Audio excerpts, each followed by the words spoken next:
Even in this sweltering heat, people are still very eager to get their tickets for the first day of sales for the Boone County Fair. Here in downtown Rockford, 4 churches have come together to serve the community in a way that's both beautiful and tasty, too. Experimental airplanes are the hobby for many flight enthusiasts around the world. But with the recent plane crash, the safety of these planes are now being brought into question. Today, Rockford's Career College celebrates its 150-year anniversary. And what better way to celebrate than a cookout? Food deserts are an issue that plague many Rockford areas just like this one, with many residents having to come up to 5 or 6 miles just to get a carton of milk. This is WTDO Channel 17 News at 5. Good evening, I'm Lauren Scott. Thank you for joining us.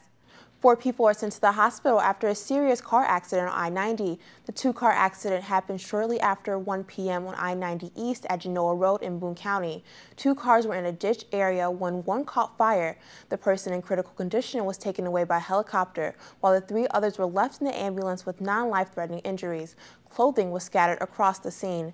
At one point, both east and westbound lanes were blocked, bringing cars to a standstill. The latest report from Illinois State Police says the roadways are now open and the crash is still under investigation. A pizza delivery robber robbed while dropping off food. It happened in the 3800 block of 15th Avenue in Rockford. The Village Roamer driver rounded the corner of an apartment building. That's where the suspect was holding a silver semi-automatic handgun. The man holding the gun demanded the driver's money. Police continue to search the area for the suspect, a 6-foot-tall male with a skinny build wearing a black mask, all black clothing, and red and white gloves. He was last seen running southbound from the scene. If you have any information, you're encouraged to call the police. Dozens of Sensata Technology employees rally at community meetings to save jobs. There are more than 170 workers who face losing their jobs at the Bain Capital-owned plant in Freeport.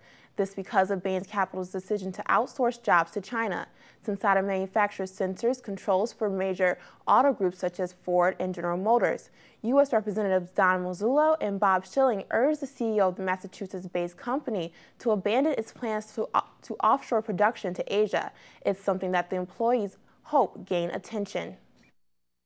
To see everybody in the community stand and take a stand for save our jobs, save every job. We need to stand up and we need to voice our opinions and we need to let corporate America know that this is not going to keep going on. Today's meeting had a good turnout and support from the community. Sensata management has yet to respond to any of the demonstrations. Organizers will hold another protest and rally outside of the Sensata plant in Freeport tomorrow from 2 p.m. to 4 p.m. Moving away from home, an historic day in Libya. After 40 years of Muammar Gaddafi's rule, people are voting in the country's first free election. After 4 decades of political exclusion, Libyans flocked to the polls today. Voters are choosing a 200-seat National Assembly that will be responsible for appointing a transitional government. If you are among the 115 million Americans burning for relief from the heat wave, you're about to get some help from Mother Nature. She will dial down the thermostat starting tomorrow, although there was a slight taste of lower temperatures today. At least 35 deaths have been blamed on the torrid climate, which set many records for high heat. ABC's Richard Cantu reports. Finally, the heat wave is beginning to ebb. From this, Fox News in the Morning starts now. Now, from Rockford, this is Fox 39 News in the Morning. Charges have been upgraded in the case of a Rockford man accused of stabbing his girlfriend multiple times. 30-year-old Melvin Perkins is now charged with the first-degree murder in the death of 20-year-old Sandra Golden. According to police, Perkins and Golden were arguing when he allegedly stabbed her several times. Finding a grocery store can be difficult for residents in some neighborhoods. Alderman Vanita Harvey says the 5th Ward was without a grocery store for many years, but the opening of Chiquita Food Market in April on South Main Street helped change that. The alderman says residents can expect to see developmental changes to South Corridor in the near future. You're going to see some restaurants springing up, and I mean full-service restaurants, not just, small walk-in eateries. We're not going to be as nightclub heavy. 2 grocery store attempts failed prior to Chiquita. Coming up after the break, hot weather now causing deaths all over the country. Details ahead. Plus, Eric will have a look at your complete weather forecast. In this digital day and age, it is rare to see a community come together unless it's on Facebook. Well, one organization saw this problem and decided to do something about it. Here in downtown Rockford, 4 churches have come together to serve the community in a way that's both beautiful and tasty, too. People come from all over the Rockford community to stop by daily to get a little taste of Jeremiah's community garden. It's filled with a plethora of different flowers and vegetables and has experienced gardeners on hand that make sure each crop is grown to the peak of perfection. Janine Wang, co-chair of Jeremiah's Garden, says that the purpose of the garden was to bring the community together in a positive way. And she is so excited to see their plans come to life.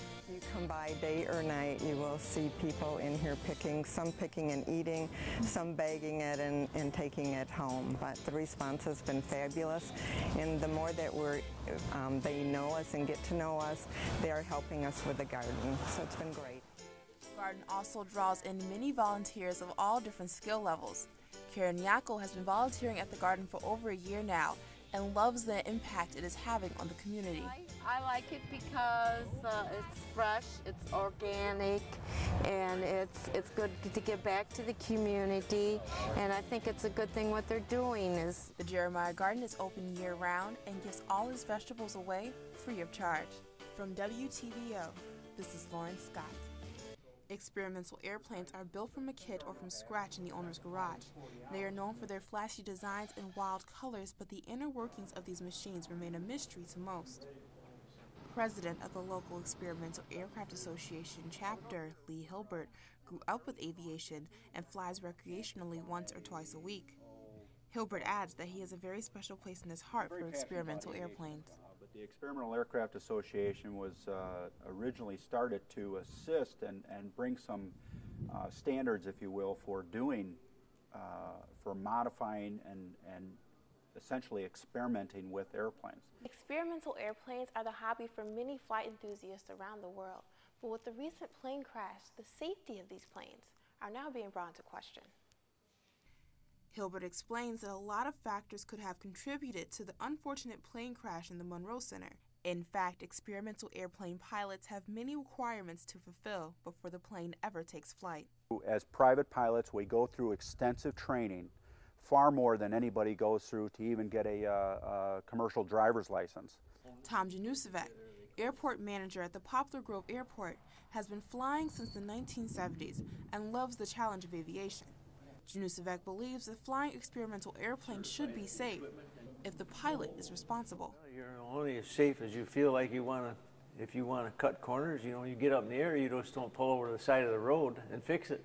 All experimental aircraft must first be inspected thoroughly by the Federal Aviation Administration. The FAA and the National Transportation Board reports experimental airplanes have an accident rate less than 1% higher than the general aviation fleet. From WTVO, this is Lauren Scott.